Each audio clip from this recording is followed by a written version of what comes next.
Good morning, good afternoon, or good evening, wherever you're tuned to. So welcome to this webinar on how we can build inclusive digital financial services for climate-induced displaced persons. So my name is Jackson Kamau from Microsoft Consulting. I'm an associate at Inclusive Financial Ecosystem Department. So for the housekeeping, I will start with one or two things. First of all, once you join, ensure you are muted so that at least we can be able to hear one another well. Two, we will be recording these calls, so we will have the recording and which will be shared later. Then, if you have a question or a comment, you can write it in the chat box or in the comment section. To introduce about this topic, one thing I will just start is to introduce what is MSC. MSC is a global consulting firm that enables social inclusion, financial and economic inclusion for everyone in this digital age. We have been able to come up with over 300 financial inclusion products. We have been able to train over 11,000 leading financial inclusion specialists globally. And also we have worked with over 350 banks, microfinances, and mobile network operators. We have been able to come up with products for government to people, that is G2P, that have been used by over 875 million people worldwide. So to start this conversation, I want to welcome Brian on board so that at least he can bring an icebreaker and introduce the topic to you. Welcome, Brian. Okay. Hello, everyone. Thank you, Jackson, for inviting me for this session. My name is Brian Owino. I work with Microsoft Consulting. I'm part of the climate change and sustainability team, working on the facets of climate finance, but also looking at how best to build resilience to some of the most vulnerable communities across emerging markets. Just to set the context, we all do understand how climate impacts different livelihoods, but the conversation today is also very interesting. Particularly, we are focusing on the humanitarian crisis angle, which we do understand can be very fragile, but also posing very significant threat to how displaced persons thrive and interact with climate disasters. I would just like to ask Gregory, maybe if you can just put up the slide, just to give a bit of context on what we understand of the nexus between climate change and displaced person, how that occurs, and where do we see financial services, particularly digital financial services, coming in? Because this is a very important discussion for development partners, but also for financial institutions to understand how to tackle this issue. So just to start with, we do understand the context of climate change across the world, how it's driving displacement of populations, but not just at that angle, but it also disrupts the livelihoods, which further leads to poverty. And this is a problem because it prevents us from achieving the Sustainable Development Goals, and this occurs in two ways.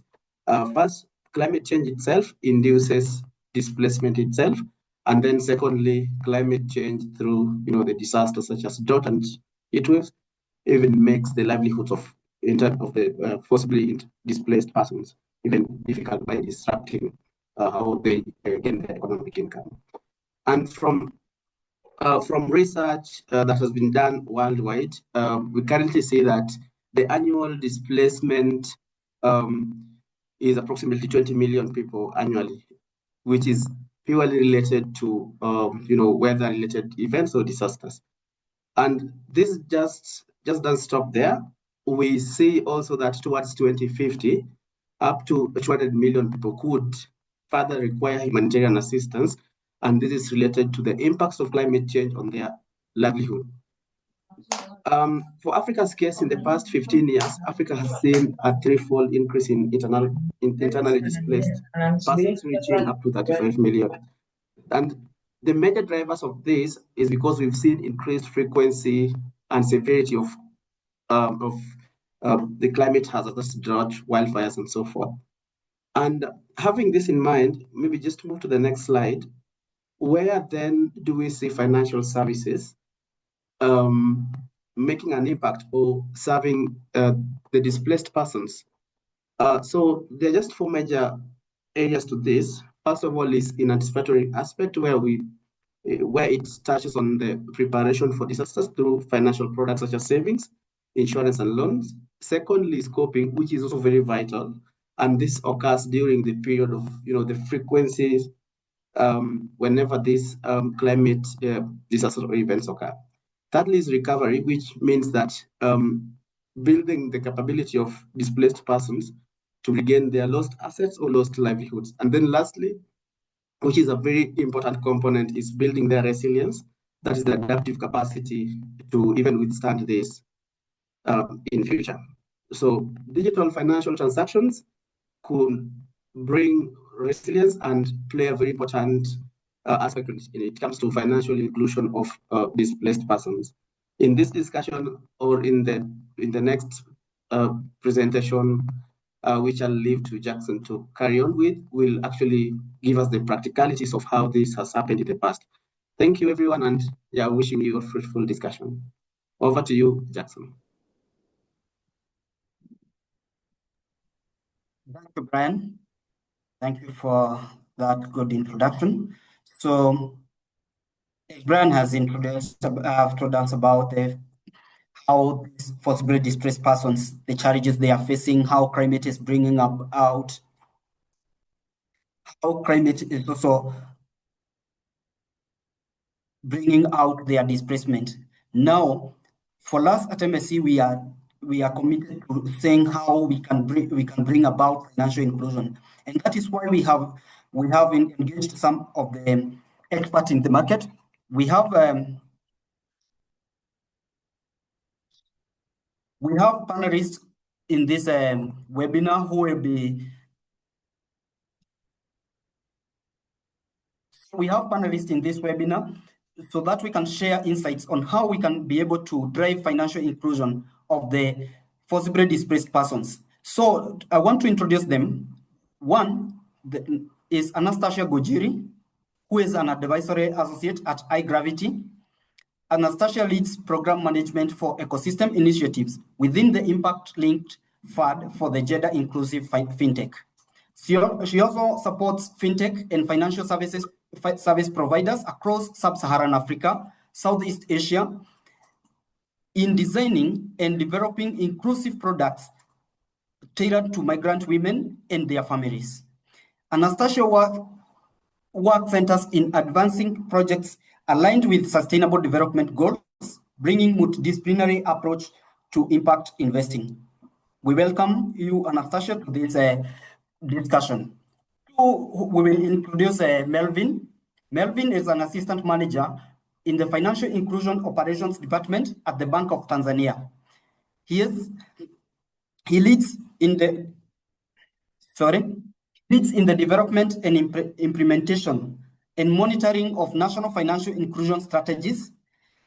Recently, we worked with him with the Tanzanian National Financial Inclusion Strategy, where we were working on how we can include the displaced persons by assessing their financial needs and barriers through the diagnostic study, which they supported us together with Alliance for Financial Inclusion. The strategy developed a roadmap to integrate the displaced populations in the National Financial Inclusion Framework, enabling them to access affordable and inclusive financial services.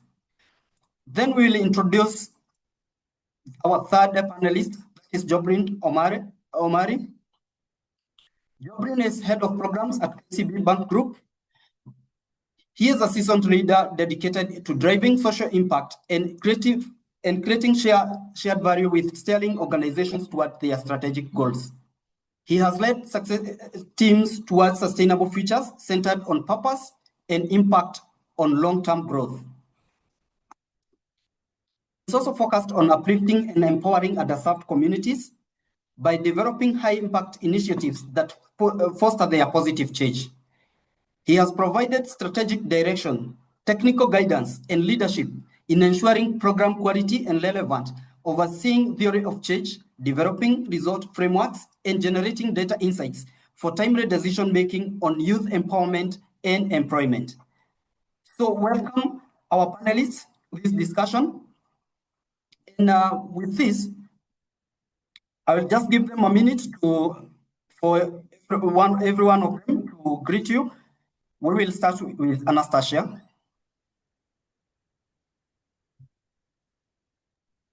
Hello, everyone, and thank you for joining the discussion. I'm really looking forward to sharing insights based on our work, specifically coming from the impact investment space, where a lot of our work is a lot of our work focuses on impact-linked finance to drive some of these solutions. So really looking forward to the discussions and also learning from my fellow panelists. Thank you.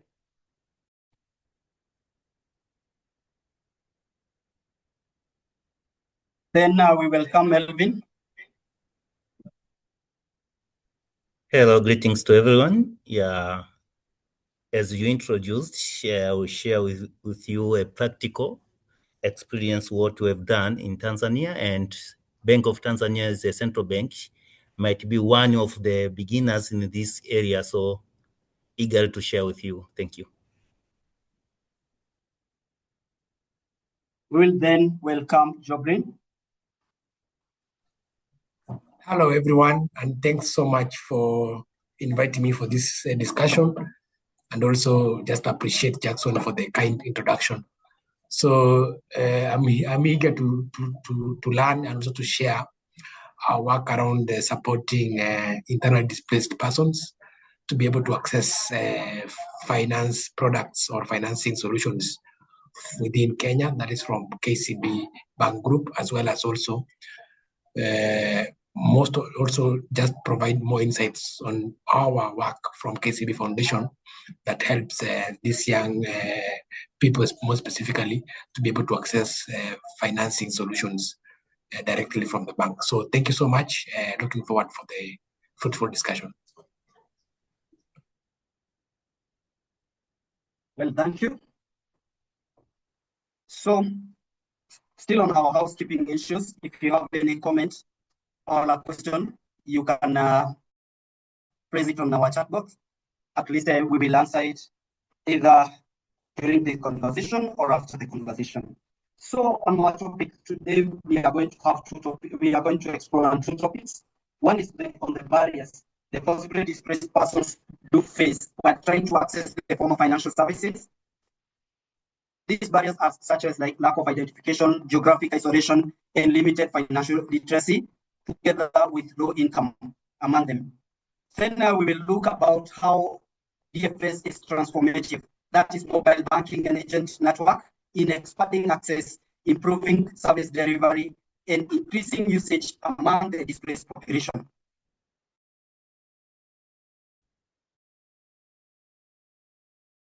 We will look about how we can strengthen the resilience and the inclusiveness of financial ecosystems. So I will start my first question, and this one I will ask Anastasia. So considering that high gravity have been playing a role in driving financial inclusion, what are some of the key barriers that these displaced persons encounter in trying to adapt the digital financial services? And what strategies can we adopt to build their confidence and have capacity, and help them have capacity to use them? Thank you, Jackson, and thank you as well for already pointing out some of these challenges, rightly so. When we think about financial inclusion, especially for climate-induced displaced persons, the challenge, how we look at it is the challenge is twofold. We're looking at their access to financial services, but importantly also usage. It's not enough that they know about the solutions, but they are interacting with them. And on one hand, displaced persons often lose their physical assets, some of the documentation as you've highlighted, and the social networks that they exist in. And these are very important foundations that are needed to access formal financial systems. And on the other hand, there's also the deeper question of trust and usability. And the question then is, even when these digital tools exist, are they really designed for the lived realities of these displaced people? And just to go a bit into some of these barriers that we've identified through the work we've done, I'll just point out three. One is the point on identity and documentation. And as we know, and I've had a lot of times, displaced people often lack valid documentation. And this is, sometimes lost along the way, along their journey. And sometimes even where they're going, the IDs that they have are not recognized in the new jurisdiction. So this makes the KYC processes very challenging. And as we've had the estimated number of people that lack this documentation, as the World Bank estimates about 850 million people globally lacking IDs. And you can imagine that this is even higher for displaced populations who are, of course, disproportionately represented. And the impact of this is that these people will have limited access to financial services because they do not have this documentation that will allow them to be onboarded into these systems. And just building on that, some of the other barriers that we've seen are challenges, the design of some of the products. So as you can imagine, a lot of the formal system, a lot of the structures within the design of the products within the financial service providers, they do not fully reflect some of these specific needs of these populations, and understandably so, because we're really looking at a population or a segment that is, in transitory mode, for example. Their realities are very different. It's very hard to fully understand their contexts. And so in this case, then there's some form of misalignment between how the products are designed versus the needs of the migrant women. And what happens is that, one, it reduces the capacity of these migrants or these displaced populations to use the product. And even in some cases, they do not see the value of the solution because it does not meet the needs. And then, as you can imagine, it would create a vicious cycle where the financial service providers do not see the viability of these migrant segments. And just building on this and looking at some of the things that we've seen through the work we've done, some of the ways that we can be able to enhance, capacity and the confidence of this segment, customer segments, especially on the structural side. I think there's opportunity to develop alternative KYC frameworks. For example, we've worked with fintechs that develop tiered accounts for different users, given the documentation that they have or lack thereof. So they find alternative ways to be able to onboard these customers. We're seeing instances where there's recognition of other forms of refugee identification, such as refugee cards, refugee IDs. We've seen this in Uganda, where displaced communities can open mobile money accounts through the UNHCR issued accounts.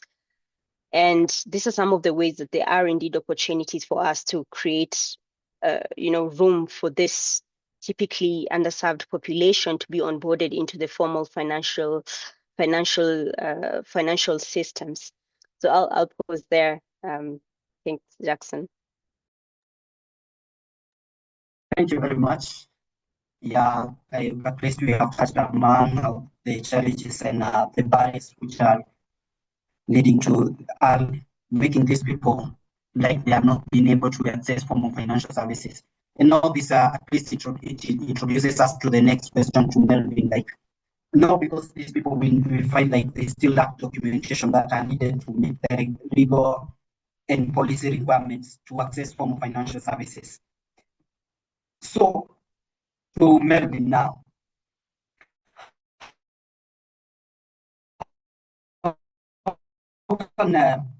what are regulatory and policy measures that central banks can implement to support financial service providers in overcoming these identification barriers for the displaced persons?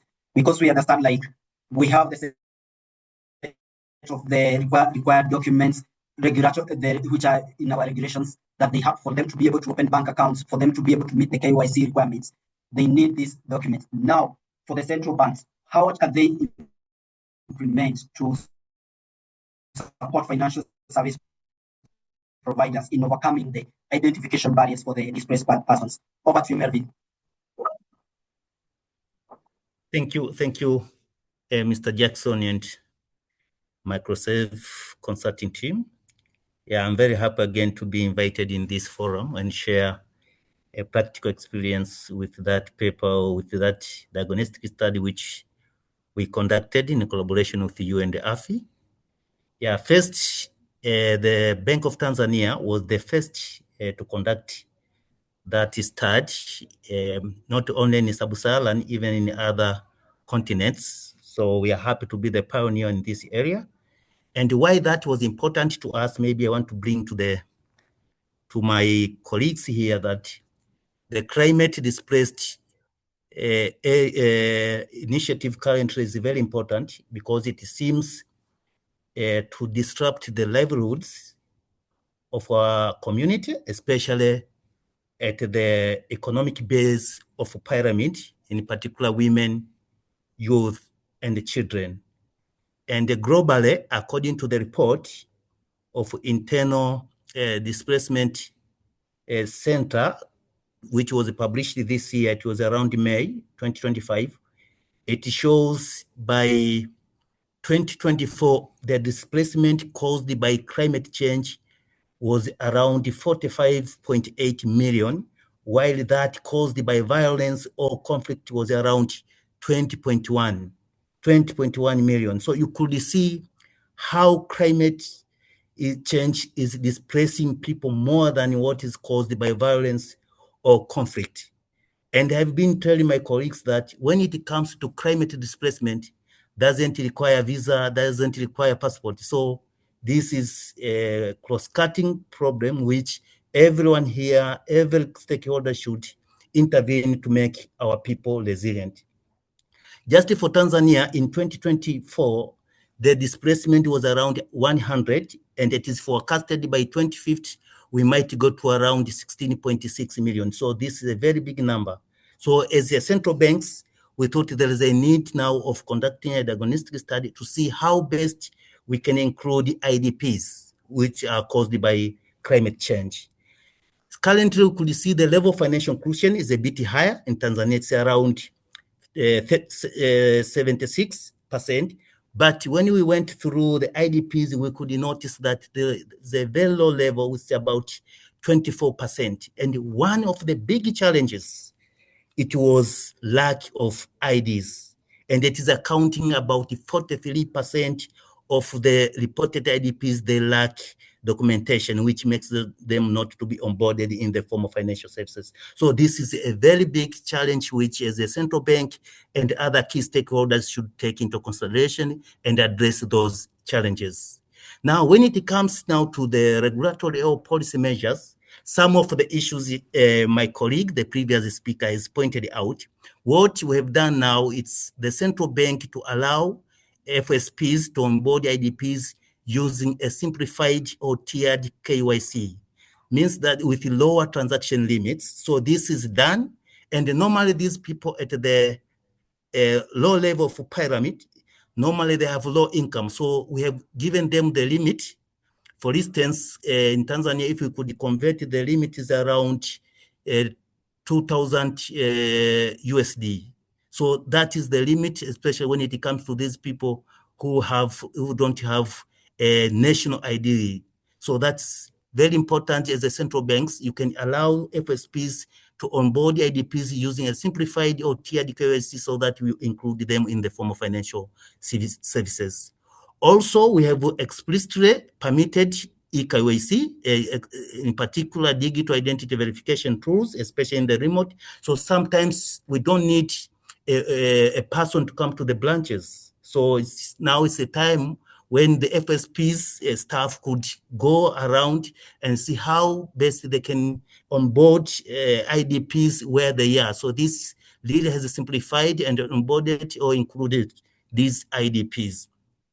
Also, as a regulator or policymaker, what we have done is to recognize alternative identity documents and the trusted attestations. Here, as Bank of Tanzania, we just recognize other IDs like voter registration card. So here it's being used. Now this we see most of people down there, they might have no national ID, but could have this voter registration card, which can be used to access formal financial services. Also, sometimes for those who don't have a voter registration card or national ID also can be recommended by the community leaders. So that's very important. Sometimes they can go to the branches now with the letter which is signed by the community leader, where they know them with a passport size pictures. So with the stamp, with that, it can be used for that one to be onboarded to the form of financial services. Also, what we have done is, because we have decided to include the National Identification Authority to the National Council. So this is very important because now we are mandating the National Identification Authority to just report the targets for ID coverage to the National Council, where is accountable. And we see this, there's a very big progress. For instance, currently the Act allows only adults from 18 years. Now we have influenced the authority to change, to review the Act so that now it could incorporate those who are below 18 years. Because in our schools in Tanzania, most of people who are graduating from standard 7, they are around 14 years or 15 years. So now how do we include this? So having that law that just doesn't consider only 18 years and above means you are excluding these who are below 18. So the Act is reviewed, and then we expect soon after this general election, maybe around January or February, the Act might be approved, where now these adults in particular will be considered to have a national ID. Brings us into the next question, which Jobrin, I know Jobrin is in a good position to answer us. The displacement reduces the participation in the economic activities. This really drives to further financial exclusion for the displaced persons. Which financial services or livelihood programs have proven most effective in strengthening the resilience of this population? And like, how is KCB Foundation now contributing to sustainable income generation and inclusion? So I hope Jobrin, you have got my question. Yes, Melvin. I think I heard you clearly. So you can hear me as well. Thank you. So yes, we can hear you. So from the foundation, so maybe just to give you a brief background of KCB Foundation and how it is actually related to KCB Bank. So KCB Foundation conducts corporate social responsibility activities on behalf of the bank. We are able to pilot products or services that might be perceived as riskier, and the bank being not able to undertake those services or activities. We are able to de-risk and pilot those activities, and then mature those products to the bank to be able to scale. So with regards to your question, the foundation has supported several initiatives geared towards financial inclusion for internally displaced persons. First is the provision of financial literacy, which is a key parameter or key aspect when it comes to internal displaced persons accessing financial services.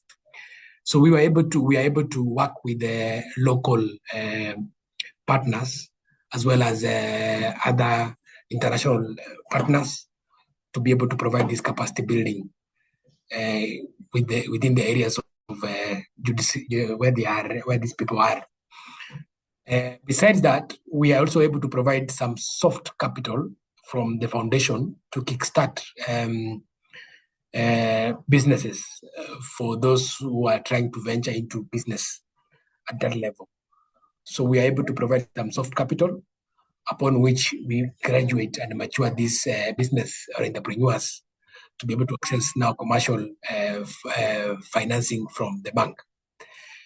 So we have worked very closely with the partners like Danish Refugee Council, the Department for Refugee Services, as well as UNHCR, so that we can be able to provide these services.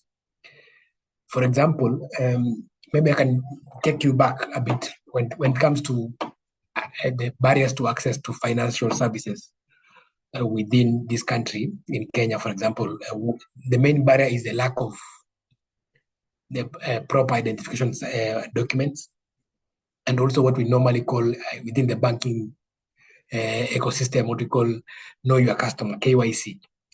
So if you don't have proper identification and you are not known, and then it's 100% chances that you're not likely to get any financial service within the main banking systems. So the bank has been able to work around this issue, this barrier. We have made arrangements with the Central Bank of Kenya.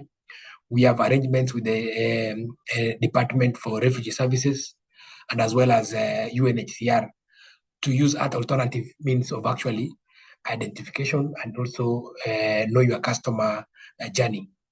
So through these partnerships, we managed to use now what we call a manifest document that is provided to be able to open accounts or to be able to give them financial services. Besides the manifest, we also rely on these partnerships, especially the Danish Refugee Council and the UNHCR and also the Department for Refugee Services, to provide us with what we call a referral check for these internal displaced customers, enabling us to provide them with services. I want to just also explain one of the key approaches that we have used at the foundation, which is what we call village savings and loans association model, where we group them together, we provide them with financial services, with financial literacy services, where we talk about how they can start a business, how to develop a business plan, how to market those products, how to manage cash flow, how to register and get necessary licenses for running the businesses. Upon which then, using those village VSLAs, they're able to save. We also match some money to that kitty as a foundation, enabling now the individuals to actually borrow from that kitty and be able to start businesses.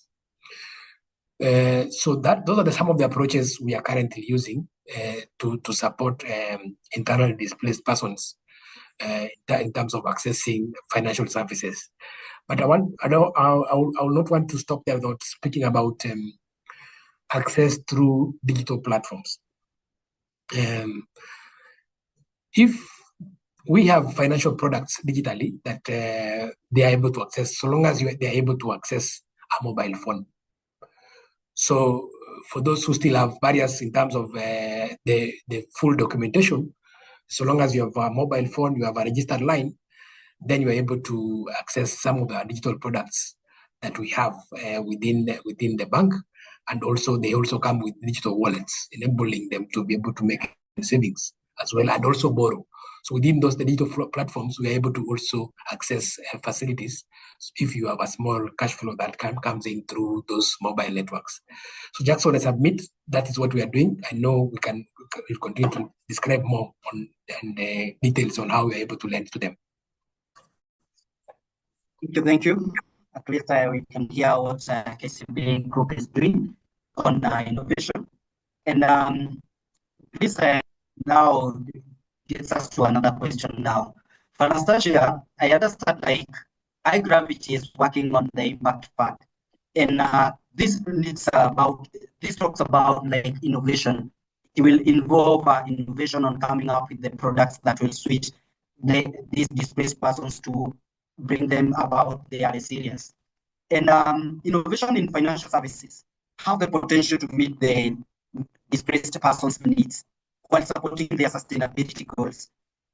How can these innovations bridge the gap between forcibly displaced persons' needs and the financial service providers' offerings to ensure that both financial service providers and FDPs, both their needs are all met, and at least the financial service providers can be able to meet their KPIs, and then these ones to address the needs of the financial needs of the forcibly displaced persons. Yes, Anastasia. Thank you so much, Jackson. And you're right that indeed innovations in the financial services can really bridge this gap. And it was really great to hear from Zoglin and Melvin to hear in practical sense how they're really doing this on their end in the different countries that they operate in. And just to build on to that indeed there's opportunity to innovate around some of these gaps that we've identified, and in order to be able to serve the aspect or to meet the aspect on inclusion and sustainability of these solutions, it's important to also look a bit more into how these solutions are actually structured.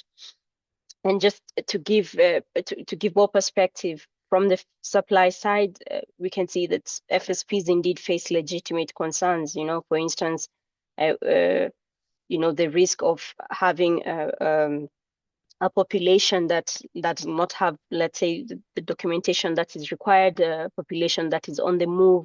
There's limited customer data and all these uncertainties. So this is why the perception is that they are indeed a high risk. But at the same time, we've seen and more that these displaced communities are economically active. We're seeing a lot of trade within the segments. We're seeing a lot of remittances moving across this population. And as I think Joblin has highlighted the aspect of VSLAs, we're seeing a lot of behavior where some of these communities have developed their own systems to informally engage with different financial solutions.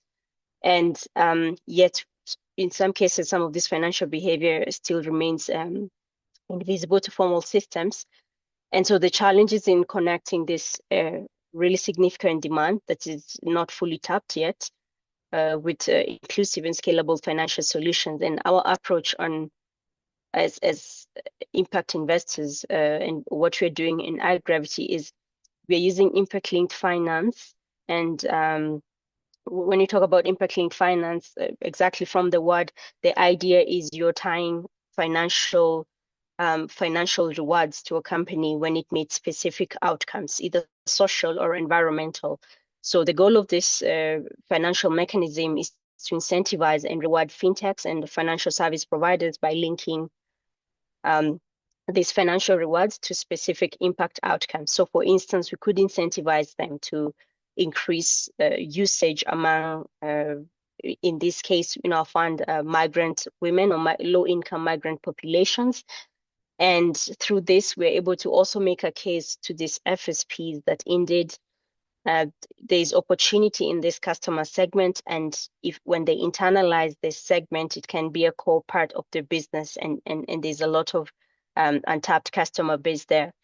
And based on this model, because this is how we interact with the different fintechs and FSPs, by just in addition to this financial support, we also go ahead to offer the technical support, so we're able to enhance their internal capabilities to be able to serve this customer segment. For instance, impact measurement and management, for them to be able to understand the customer they're serving. It's important then that they have visibility on who these customers are. And so through this innovative finance mechanism, we're able to see more and more that fintechs are indeed designing and developing very interesting solutions for this customer segment. And I was glad to hear some of this already pointed out, like the alternative KYC frameworks, a lot of integration of digital and financial literacy across the entire customer journey. And yeah, the other thing that we're seeing, and just to wrap this up, is there's also the bundling of financial services among fintechs, and mostly fintechs actually where we're seeing some innovations around a particular fintech offering insurance services and loans within the platforms, and the idea is to be able to build the resilience of these customers by offering these different solutions and bundling them so that they can be able to have access to these crucial solutions. And I think through this, some of these solutions or some of these financial mechanisms, there is indeed opportunity for bridging this resilience of these segments, but also achieving sustainability all the same. Yeah, I'll pause there. Over to you, Jackson. Thank you for that. And now we are start even with the innovation now, the regulatory bit. Like sometimes we find like the financial service providers might like to come up with products, but the regulation might tie them. Now this brings me to have this question, and I want to ask this question to Melvin. That we have found out that most of the displaced persons, they often rely on the informal sources. And we have seen even like what KCB have told us, like they want to formalize like the VSLAs. Because these people, they do rely on informal sources like friends, the VSLAs for small loan tickets. Because some of the financial institutions, they do view them as high-risk borrowers because they are economically unstable. Now, how can the central banks work with the financial service providers to encourage and incentivize lending to the displaced persons, enabling them to access formal credit, and also help them to build their financial resilience? So, Melvin. Thank you, Jackson. Thank you to the previous speakers too, because you have highlighted some of the issues which is very important in addressing IDP's challenges. Yeah, one of the key issues that a central bank should take into consideration to incentivize the FSPs to provide loans to IDPs, especially those who don't have collaterals, those who don't have IDs, with all those challenges which my previous speakers has pointed out. One of the tools which the central bank can use is to provide a targeted liquidity incentive. That means by reducing a statutory minimum reserve requirements for the banks, and where the bank could have a certain portfolio that is focusing to the IDPs. And this is very important, and it can be implemented because what I know from the Bank of Tanzania, we have provided an incentive to the banks which provides loans to the agricultural sector. And most of the IDPs, according to our research, 80% are in the subsistence farming. So by having or by setting aside this amount from the reserve requirements means we are going to reach that type of IDPs or those who are faced by that challenge.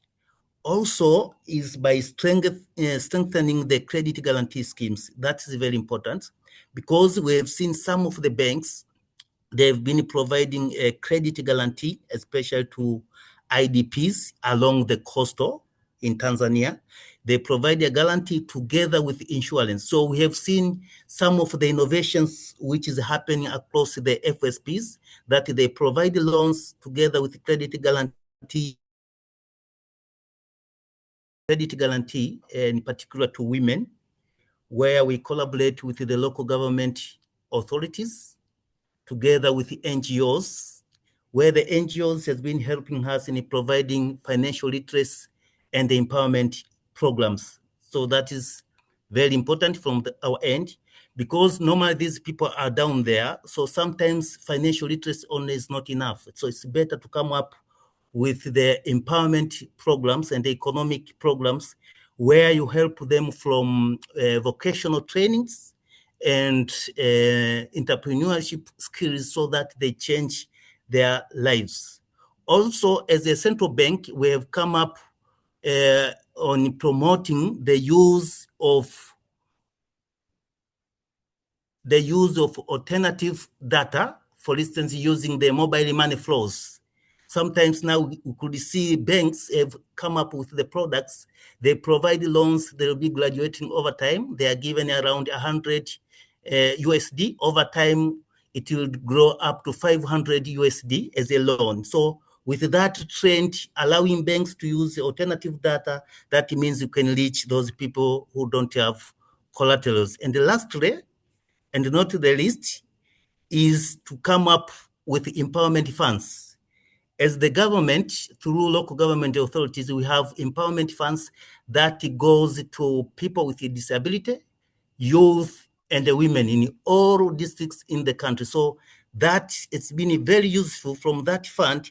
Once now you provide empowerment programs, they can change it or can change their lives through production. So that is what I can end here, Mr. Jackson and team. Thank you. Thank you for telling us what the Central Bank of Tanzania is doing.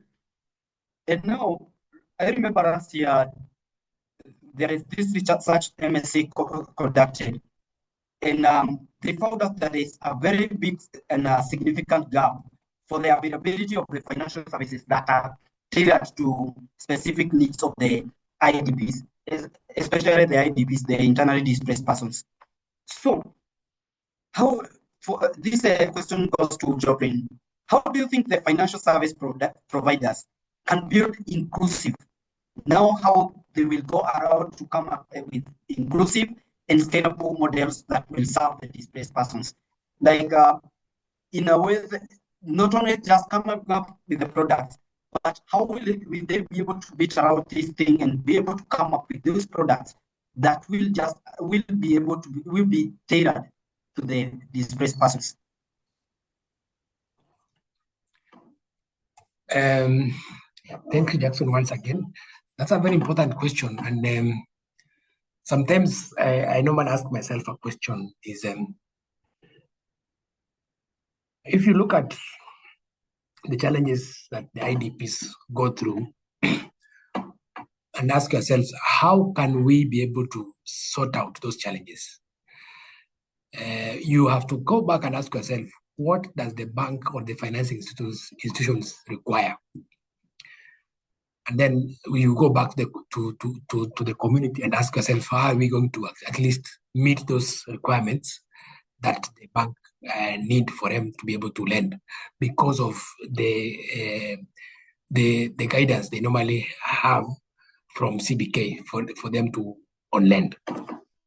So the first thing is, I think because of the lack of data, we should be able to rely and leverage on partnerships within the ecosystems that can provide data on IDPs. If, for example, you partner with UNHCR, the likes of IOM, NGOs, you can be able to get client information that can help you design a product that is relevant to their needs. And I previously mentioned a product that we have, or a collaboration we have with the Danish Refugee Council and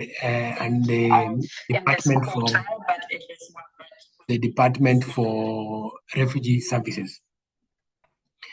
The DRC enables us to get more information or data from the community on these IDPs, and that is the data that we actually analyze and we're able to lend.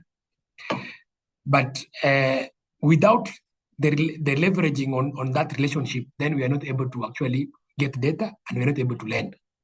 So the first aspect is being able to leverage on partnerships that can give us data. The second one is also because of the lack of some of the requirements that the banks might need, for example, collateral to lend, then we have to adopt what we call a blended finance approach. What do I mean by this? In the case example of KCB, because we know that the IDPs don't have these collaterals, they don't have land, they don't have assets. So we engaged partnerships with SIDA, that is Swedish International Development Agency, enabling us to actually lend. So they provided with a guarantee that is enabling us to actually lend comfortably after we do some de-risking with respect to financial literacy to the IDPs without actually seeking any further collateral. And that kind of de-risking that we have been able to get in the form of a guarantee, and my counterpart there, Melvin, has been able to talk about those guarantees. That enables the bank actually to comfortably lend besides that risk that is there. Also, the concept of looking at the larger ecosystem within the IDPs, the supporting ecosystem, and also incorporating them in your interventions is important. So in our arrangement, these IDPs are able to access facilities that is actually backed by that guarantee, but also the entrepreneurs within the ecosystem or where these IDPs live, they are also able to access or benefit from that facility, because we know when you have a thriving ecosystem, then the IDPs are well supported. Another key component that can go a long way in supporting the access of financial services is the integration and also engagement of the county and the national government in terms of inclusions within policies and also within the larger government social protection programs. So as we are engaging these IDPs, it is important also to bring in the county and national government so that at least their concerns are also integrated within those development strategies that has been spearheaded by the governments. So also, you have to also leverage on private sector ecosystems. We are lenders, but we have to lend within an ecosystem. So we work with, if we are lending to an IDP who is supplying agricultural produce, you know there is an agricultural value chain that is supporting this entrepreneur.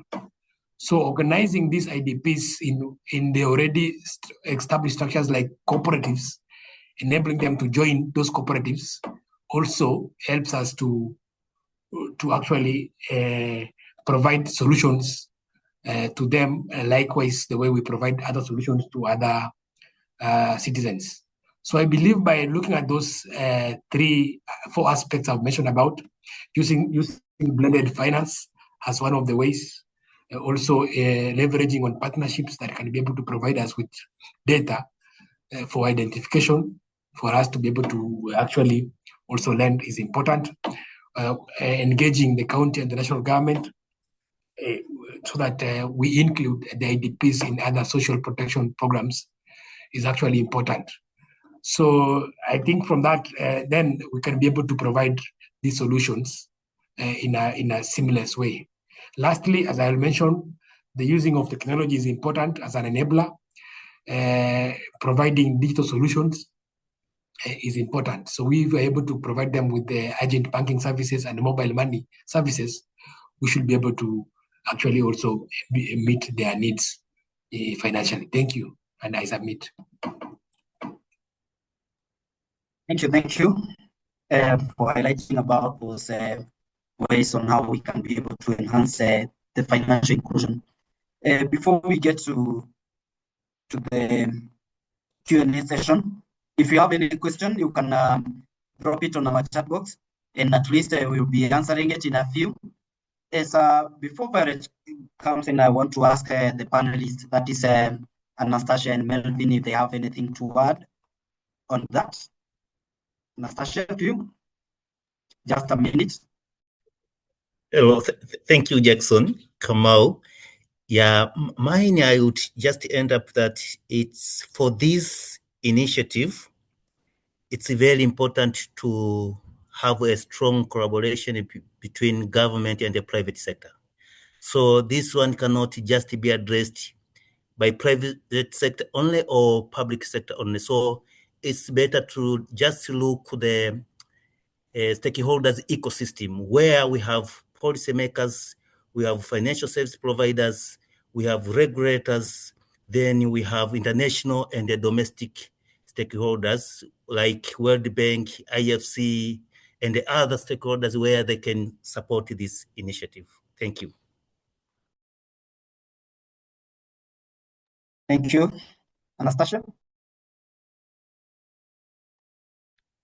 Thanks, Jackson. No, I completely agree with Melvin and Joblin on the role of partnerships across the different sectors, and I think when everything's said and done, the idea of providing solutions like in silos is really limiting in terms of the potential that some of these interventions can have, and that there's indeed opportunity to work within ecosystems and trying to identify the different players within the market that can contribute to the wider adoption of some of these solutions, both within the private and public sector.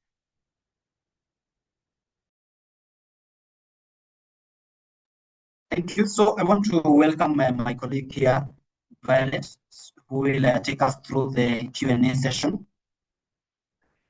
Violet, over to you. Thank you, Jackson. My first question goes to demanded and use services by the IDPs. Where is business case centered? And also, have results from the bank that have taken this route, will you consider the IDPs as good customers? Will you consider them as good customers? Joblin?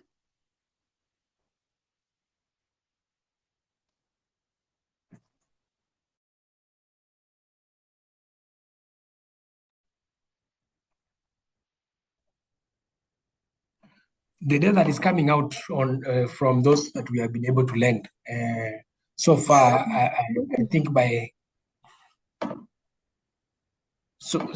AFIA, we were lending close to 70 million to IDPs using that partnership we have with CEDA and DRC. And in terms of the repayment that we are seeing, they're actually paying. So we don't have challenges in terms of collection. It actually means that the IDPs, once they are given the right financial literacy and we have the right financial product, they can be able to pay. So I'm happy of what the bank has been able to do, being able to lend close to 70 million and the book is performing well. So I believe that with the integration of the de-risking aspect that we have put in and the financial literacy, we are able to mitigate the issue of bad loans. Thank you. Okay, thank you. I guess we can go back to Melvin. And question to you, Melvin. Did the displaced persons included in the diagnostic study, were they specific to individuals living in displacement camps? Okay, thank you, Violet. Yes, for us, the displaced, we went to those who are in the camps and those who are just living to their relatives. So based on what happened, for instance, in 2 years back, the camps were a bit not accommodative to IDPs because they were significant, because we went to one of the village, the entire village was displaced. So it was more than 3,000 IDPs just in one village. So it was very difficult for them to keep them in the camp. So we have to go to the relatives where these displaced are living and those who are in the camps. So we did it both. Thank you, Violet. Wow, thank you for the feedback. The last question now goes to Anastasia. How can we ensure, and also how can iGravity ensure that these communities not only have access to digital financial services, but also the confidence and skills to use the tools effectively in rebuilding their lives? Thanks, Violet. And I think I agree with the question, and some of the points have been raised. It's not enough that this segment is aware of these solutions or that we have a lot of them, but it's enough that it's also important that they trust and perceive themselves to be capable to use them. And I pointed some of the ways that we're doing that, and with some of the FSPs and fintechs that we are partnering with. At the core of every financial reward or incentive that we give, there's the aspect of additional technical support that is added. So both financial rewards, but also technical capacity. And this technical assistance is to not only build the capabilities of the FSPs themselves to be able to understand this customer segment better, but to also help them help them support this customer segment better in, for instance, understanding their solutions better. I think Joblin or Melvin, one of them, mentioned an example of, working with local partners to ensure that digital and financial literacy campaigns are implemented. And importantly, we've seen cases where when some of these campaigns, when these campaigns are locally led, and when we say locally led, sometimes within these communities, there are some people that are more vast with the solutions or more knowledgeable with the solutions, and they can come out as community leaders who would be more trusted as opposed to a fintech coming in and talking about their solution. So in this case, working with such community leaders builds more trust within this segment, and they're able to relate more with the person speaking about the product, and in that case, they're even more interested. And so such measures and continuous engagement with the community gives them an understanding that the solution is actually developed for them, and that the service provider actually cares for their needs. And that slowly but surely does help the customers trust more and even engage with the solutions more. And that is why it's important to ensure that all interventions are at least having this both working together, the availability of the solution, but also ensuring that the customer is engaged. And now understanding the engagement depends on the context, but it's really crucial that all these measures come hand in hand. Okay, thank you, Anastasia. I think the last question, I'll give it over to Joblin. When providing financial services via physical and digital rails, how do you manage the KYC if there is the very strong likelihood that they may be moved from one location to another? Can you elaborate on the de-risking measures with specifics? And also, are there any efforts to create any levels of pseudo-anonymity? Which also, Anastasia, you can give in your thoughts on that.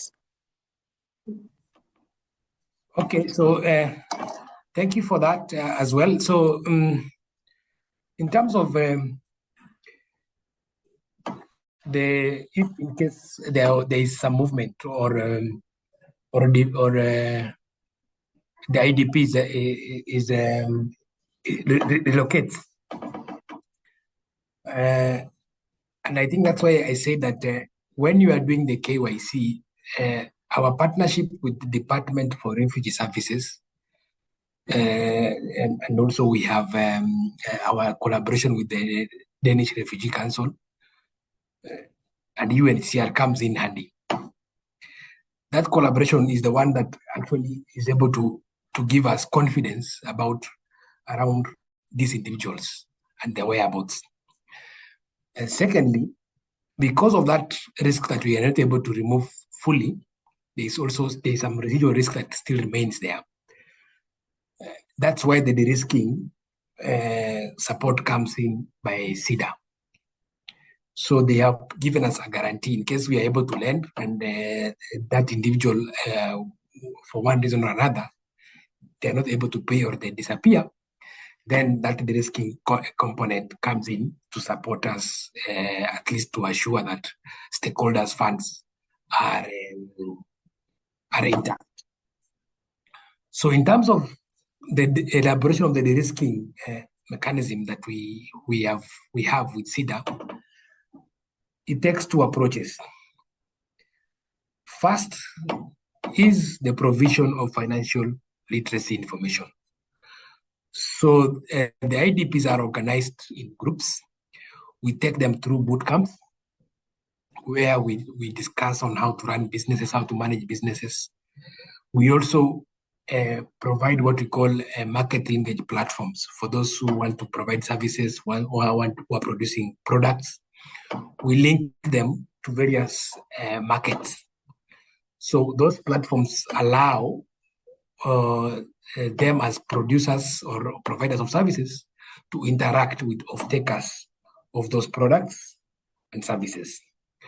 So if you are producing, for example, livestock, we have partners within the foundation and within the bank who are off-takers of those produce.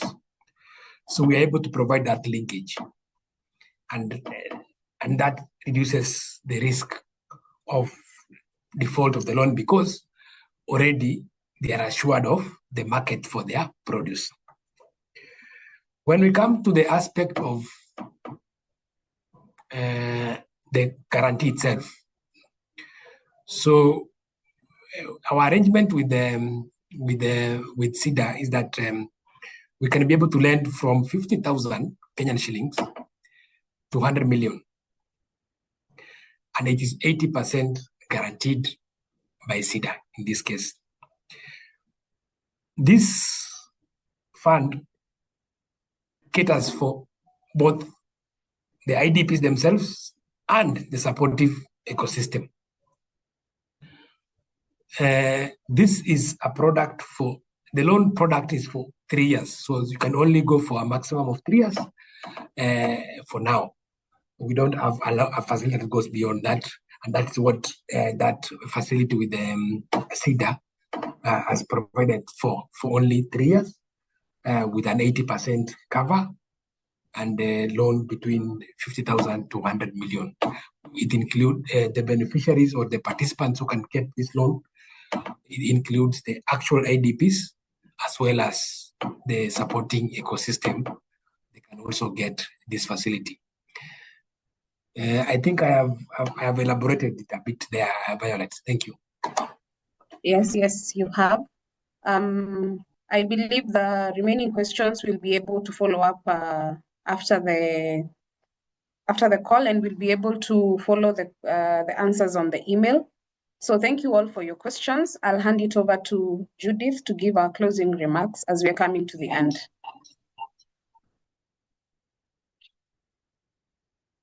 Well, thank you, Violet. Ladies and gentlemen, we have come to the end of our webinar. Thank you so much for your participation.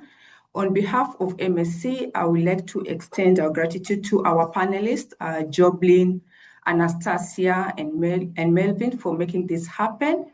And also, I cannot forget to thank our other participants and also for keeping this webinar very engaging through the questions. And as mentioned by Violet, some of those questions we've not been able to address them in this session, but be rest assured that we'll get back to you after the webinar. So for now, there's nothing much for us. Thank you so much for your time and do enjoy the rest of the day. Bye.